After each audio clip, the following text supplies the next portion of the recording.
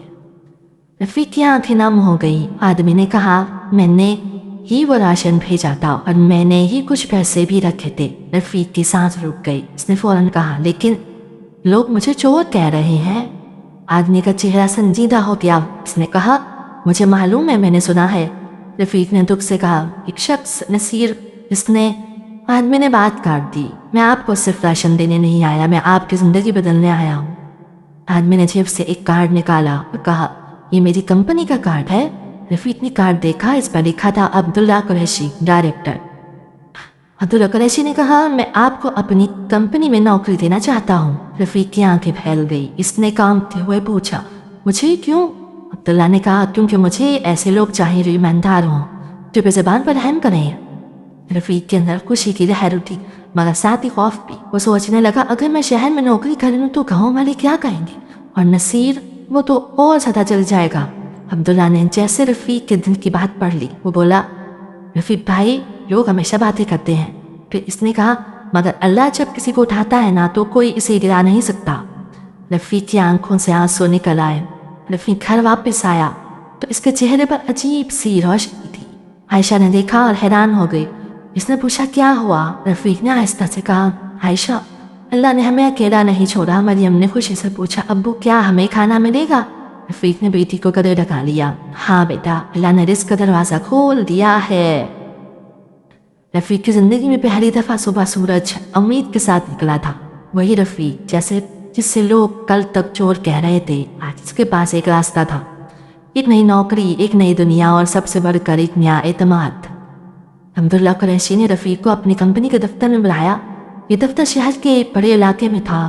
رفیق جیسے ہی اندر داخل ہوا وہ حیران رہ گیا۔ صاف فرش، ٹھنڈی ہوا، شیشے کے دروازے اور ہر طرف نظم و ضبط۔ رفیق کو لگا جیسے وہ کسی اور دنیا میں آ گیا ہو۔ عبداللہ قریشی نے اسے اپنے کمرے میں بٹھایا اور کہا رفیق بھائی میں آپ کو یہاں گارڈ یا چوکیدار نہیں بناؤں گا۔ رفیق نے حیرانی سے دیکھا۔ عبداللہ نے کہا میں آپ کو اپنے آفس میں اسٹاف کا حصہ بناؤں گا۔ رفیق نے کانپتے ہوئے پوچھا لیکن میں تو پڑھا لکھا نہیں ہوں۔ عبداللہ مسکرایا پڑھائی سے زیادہ اہم کردار ہوتا ہے۔ رفیق کو ایک صاف یونیفارم دیا گیا، اسے ایک کارڈ دیا گیا اور سب سے بڑھ کر لوگ اس سے احترام سے بات کرنے لگے۔ رفیق کی آنکھوں میں آنسو آ گئے۔ وہ دل میں کہہ رہا تھا یا اللہ یہ سب تو نے کیا ہے۔ بے شک گاؤں میں خبر پھیل گئی کہ رفیق شہر کی ایک بڑی کمپنی میں کام کرنے لگا ہے۔ نصیر کے دل میں تو آگ لگ گئی۔ وہ غصے سے بولا یہ رفیق یہ کیسے اتنا اوپر چلا گیا، میں نے اسے بدنام کیا تھا پھر بھی۔ نصیر کی بیوی نے کہا تم نے اس کے ساتھ ظلم کیا، اللہ نے اسے اٹھا لیا۔ نصیر نے غصے سے چیخ کر کہا چپ کر، میں اسے پھر سے نیچے گرا دوں گا۔ نصیر نے ایک خطرناک پلان بنایا۔ اس نے سوچا اگر رفیق کو نوکری سے نکلوا دو تو پھر لوگ اسے دوبارہ ذلیل کریں گے اور وہ کبھی سر نہیں اٹھا سکے گا۔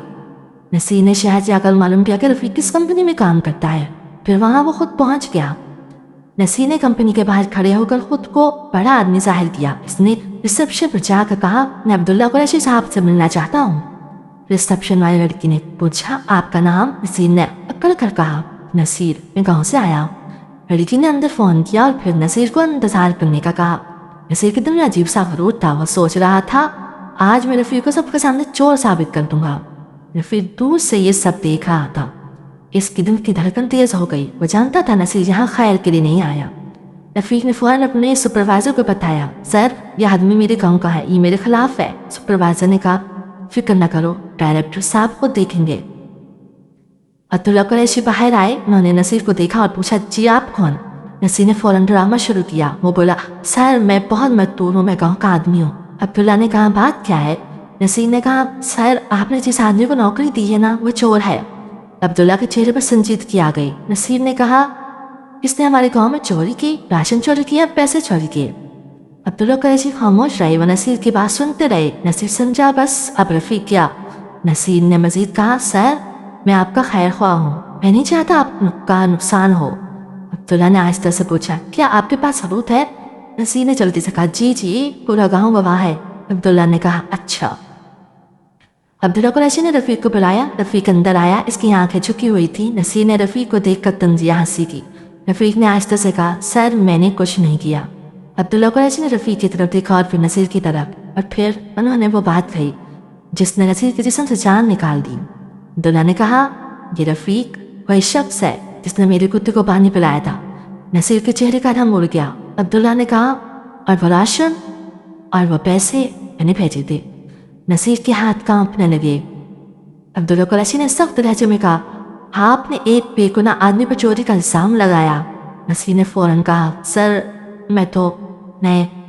عبداللہ نے کہا آپ کو معلوم ہے آپ نے کیا کیا؟ پھر انہوں نے ایک جملہ کہا جو نصیر کے لیے قیامت تھا. آپ نے ایک ایماندار شخص کی عزت اچھالی اور آپ نے اللہ کی دی ہوئی نعمت کو گندگی میں بدلنے کی کوشش کی. عبداللہ قریشی نے اپنے موبائل پر ایک ویڈیو چلائی. CCTV کی تھی وہ ویڈیو. اس میں صاف نظر آ رہا تھا رفیق نے اپنی بوتل سے پانی نکالا, اپنی ہتھیلی میں ڈالا اور کتے کو پانی پلایا اور پھر خود پیاسا واپس چلا گیا. نصیر کی آنکھیں پھٹی کے پھٹی رہ گئیں. وہ ہلکلا کر بولا یہ عبداللہ نے کہا اور آپ نے جو الزام لگایا اس کی سزا بھی ہوگی. عبداللہ قریشی نے کمپنی کے سیکیورٹی انچارج کو بلایا اور کہا اس آدمی کو باہر نکالو. نصیر چیخنے لگا سر میں غلط نہیں, لیکن اسے باہر نکال دیا گیا. وہی نصیر جو کل تک رفیق کو گاؤں میں تدریس کرتا تھا آج شہر میں لوگوں کے سامنے ذلیل ہو رہا تھا. رفیق خاموش کھڑا تھا. اس کے دل میں خاموشی خوشی تھی مگر غرور نہیں. عبداللہ قریشی نے رفیق کے کندھے پر ہاتھ رکھا اور کہا رفیق بھائی آپ کا کردار ہی آپ کا تاج ہے. رفیق کی آنکھوں سے آنسو نکل آئے. وہ بس اتنا کہہ سکا سر میں نے تو بس اللہ کے لیے کیا تھا. عبداللہ نے مسکرا کر کہا اور اللہ نے آپ کے لیے کر دیا. نصیر واپس گاؤں آیا. اس کی حالت خراب تھی. گاؤں والوں نے اسے دیکھا تو پوچھا کیا ہوا؟ رفیق کی نوکری گئی؟ نصیر غصے سے چیخا چپ کرو. لیکن اب گاؤں والوں کو حقیقت معلوم ہو چکی تھی کیونکہ عبداللہ قریشی نے ایک آدمی کے ذریعے گاؤں کے امام صاحب تک پیغام بھجوایا اور پوری حقیقت بتا دی. جمعے کے دن امام صاحب نے خطبے میں کہا لوگوں کسی پر جھوٹا الزام لگانا بہت بڑا گناہ ہے.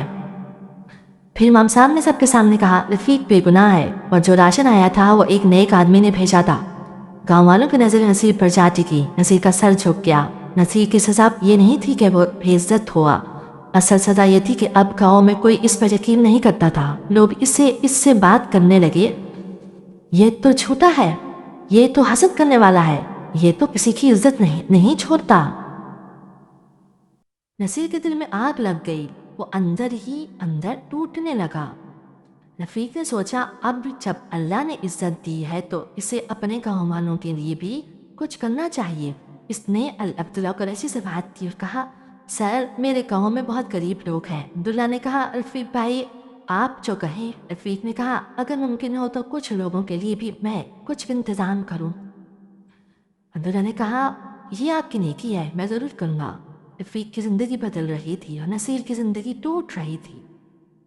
لیکن ابھی کہانی ختم نہیں ہوئی کیونکہ نصیر اب بھی خاموش نہیں بیٹھنے والا تھا.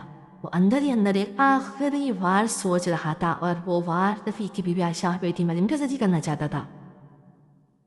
نصیر کی بے عزتی کے بعد گاؤں میں سب کچھ بدل گیا تھا. وہی لوگ جو کل تک رفیق کو چور کہہ رہے تھے اب رفیق کو عزت سلام کرتے تھے, اور وہی نصیر جس کے سامنے لوگ سر جھکاتے تھے اب اس سے نظریں چراتے تھے. لیکن حسد انسانوں کو بھی سکون نہیں دیتا. نصیر کے اندر آگ ابھی بھی جل رہی تھی. نصیر نے اپنے دل میں فیصلہ کیا اگر رفیق کو عزت ملی تو میں اسے اس کی سب سے بڑی کمزوری سے توڑوں گا. اور رفیق کی سب سے بڑی کمزوری اس کی بیوی عائشہ اس کی بیٹی مریم تھی. نصیر نے سوچا میں رفیق کو وہاں سے توڑوں گا جہاں اسے سب سے زیادہ درد ہوگا. دوسری طرف عائشہ کی طبیعت پھر خراب ہو گئی. وہ کئی دن سے کمزور تھی. دوائیں وقتی سکون دیتی تھی مگر بیماری جڑ پکڑ چکی تھی. رفیق شہر میں کام کرتا تھا اور وہ دن میں صرف ایک بار ہی گھر آ پاتا تھا. مریم اکیلی ماں کا خیال رکھتی تھی. ایک دن جب رفیق شہر گیا ہوا تھا نصیر اچانک رفیق کے گھر کے سامنے آ گیا. عائشہ اندر تھی اور مریم باہر پانی بھر رہی تھی. نصیر نے نرم لہجے میں کہا مریم بیٹا امی کی طبیعت کیسی ہے؟ مریم نے اسے دیکھ کر ڈر کے مارے پیچھے ہٹنا چاہا لیکن نصیر نے فوراً کہا ڈر مت, میں تمہارا دشمن نہیں. مریم نے کانپتے ہوئے کہا آپ تو ابو کو. نصیر نے فوراً بات بدل دی. وہ سب غلط فہمی تھی. میں تو آپ رفیق کی مدد کرنا چاہتا ہوں. نصیر نے ہاتھ میں ایک شاپر اٹھایا ہوا تھا. اس نے کہا یہ کچھ دوائیں ہیں اور تھوڑا سا پھل. مریم حیران رہ گئی. اس نے دل میں سوچا یہ آدمی تو بہت برا تھا اور اچانک اتنا اچھا بن گیا. مریم نے ڈرتے ڈرتے شاپر پکڑ لیا. نصیر نے آہستہ سے کہا یہ اندر امی کو دے دو. نصیر کا اصل مقصد دوائی دینا نہیں تھا. وہ چاہتا تھا عائشہ کی حالت مزید خراب ہو اور رفیق ٹوٹ جائے. کیونکہ نصیر نے شاپر میں ایک غلط دوا رکھ دی تھی. وہ دوا عام آدمی کے لیے شاید نقصان نہ کرتی مگر عائشہ جیسے کمزور جسم کے لیے وہ زہر بن سکتی تھی. مریم شاپر لے کر اندر گئی. اس نے عائشہ کو کہا امی نصیر چاچا دوا دے گئے ہیں. عائشہ نے کمزور آواز میں کہا نصیر وہ کیوں؟ مریم نے کہا کہہ رہے تھے غلط فہمی تھی. عائشہ کا دل کام گیا. عائشہ نے کمزور ہونے کے باوجود وہ دوا ہاتھ میں لی اور اسے غور سے دیکھا. عائشہ نے دوا کا نام پڑھا. اس کے چہرے کا رنگ بدل گیا. اس نے مریم سے کہا بیٹا یہ دوا مجھے ڈاکٹر نے کبھی نہیں دی. مریم گھبرا گئی. تو پھر؟ عائشہ نے کہا یہ دوا میں نہیں کھاؤں گی. اور اسی لمحے عائشہ کی آنکھوں سے آنسو نکل آئے. اس نے کہا بیٹا نصیر نے ہمیں ختم کرنے کی کوشش کی ہے. شام کو رفیق واپس آیا. مریم روتی ہوئی اس کے پاس آئی اور سارا واقعہ بتا دیا. رفیق کا چہرہ سرخ ہو گیا. اس کے ہاتھ کانپنے لگے. اس نے کہا وہ اب میری بیوی کو بیٹی تک آ گیا. رفیق کے اندر غصہ تھا مگر وہ جانتا تھا غصے میں فیصلہ غلط ہوتا ہے. رفیق نے گہری سانس لی اور کہا نہیں اب اس کا حساب قانون سے ہوگا. رفیق فوراً عبداللہ قریشی کے پاس گیا اور اس نے ساری بات بتا دی. عبداللہ قریشی کا چہرہ سخت ہو گیا. انہوں نے کہا رفیق بھائی یہ تو سیدھی سیدھی کوشش قتل ہے. رفیق نے کہا میں بندہ نہیں چاہتا میں انصاف چاہتا ہوں. عبداللہ نے کہا اور انصاف ہوگا. عبداللہ قریشی نے قانونی ٹیم کو کہا نصیر کے خلاف ثبوت اکٹھا کرے. رفیق نے وہ شاپر اور دوا سب محفوظ رکھ لیا. پھر عبداللہ قریشی نے ایک ڈاکٹر سے دوا چیک کروائی. ڈاکٹر نے کہا یہ دوا کمزور مریض کے لیے خطرناک ہے. یہ سانس بند کر سکتی ہے. رفیق کی آنکھوں کے سامنے اندھیرا آ گیا. اگر عائشہ یہ دوا کھا لیتی تو شاید وہ زندہ نہ رہتی. رفیق نے پولیس میں رپورٹ درج کروائی. پولیس پہلے ہچکچا رہی تھی مگر جب عبداللہ قریشی ساتھ آیا اور ثبوت پیش کیے تو پولیس نے فوراً کارروائی شروع کر دی. ایک دن نصیر اپنے گھر کے باہر بیٹھا تھا. وہ سوچ رہا تھا رفیق اب ٹوٹ جائے گا مگر اسی لمحے پولیس کی گاڑی آ گئی. پولیس نے نصیر کو پکڑ لیا. نصیر چیخنے لگا میں نے کچھ نہیں کیا. لیکن پولیس نے کہا تم نے غلط دوا دے کر ایک مریضہ کی جان لینے کی کوشش کی ہے. گاؤں والے باہر نکل آئے. لوگ حیران تھے. ایک عورت نے کہا یہ تو حد ہو گئی ہے. ایک بوڑھے نے کہا یہ حسد انسان کو جانور بنا دیتا ہے. اور پھر گاؤں والوں نے وہ بات کہی جو نصیر کے لیے سب سے بڑی سزا تھی. ہم نے رفیق کو غلط سمجھا تھا. نصیر کو لے جایا جا رہا تھا. نصیر نے رفیق کو دیکھا اور چیخ کر کہا تو نے مجھے پھنسایا. رفیق نے صرف اتنا کہا نصیر میں نے نہیں یہ تیرے اعمال ہیں. پھر رفیق نے وہ بات کہی جو بہت بڑے لوگ کہتے ہیں میں نے تجھے معاف کر دیا مگر قانون تجھے معاف نہیں کرے گا. کچھ دنوں بعد عدالت میں فیصلہ آیا. نصیر کے خلاف ثبوت مضبوط تھے. اسے سزا ہوئی اور اس کے ساتھ اس کی عزت بھی ہمیشہ کے لیے ختم ہو گئی. رفیق کی نوکری پکی ہو گئی. عبداللہ قریشی نے رفیق کے لیے چھوٹا سا گھر بھی دلوایا. عائشہ کا علاج بھی شروع ہو گیا اور مریم پہلی بار اسکول جانے لگی. مریم جب یونیفارم پہن کر باہر نکلی تو رفیق کی آنکھوں میں آنسو آ گئے. اس نے اپنی بیٹی کے ماتھے پر ہاتھ رکھا. کہا بیٹا تم وہ بنو گی جو میں نہ بن سکا. ایک رات رفیق اپنے نئے گھر کے صحن میں بیٹھا تھا. ہوا ٹھنڈی تھی. عائشہ اندر سو رہی تھی. مریم کتاب پڑھ رہی تھی. رفیق نے آسمان کی طرف دیکھا اور وہی لمحہ یاد آیا جب اس نے کتے کو پانی پلایا تھا. وہ ہنس پڑا اور پھر آنکھوں میں آنسو آ گئے. اس نے سجدہ کیا اور کہا یا اللہ میں نے تو صرف ایک جان کو پانی پلایا تھا تو نے مجھے زندگی دے دی. یہ کہانی ہمیں ایک بات سکھاتی ہے ایمانداری کبھی ہارتی نہیں. نیکی کبھی ضائع نہیں جاتی. ظلم کا انجام ہمیشہ برا ہوتا ہے. اللہ کی مدد کبھی دیر سے آتی ہے مگر آتی ضرور ہے. دوستو اگر آپ کو یہ کہانی پسند آئی ہو تو ویڈیو کو لائک ضرور کریں. چینل کو سبسکرائب کریں اور بیل آئیکن کو آن کر دیں اور کمنٹ میں ضرور بتائیں آپ کس ملک سے دیکھ رہے ہیں. اللہ حافظ.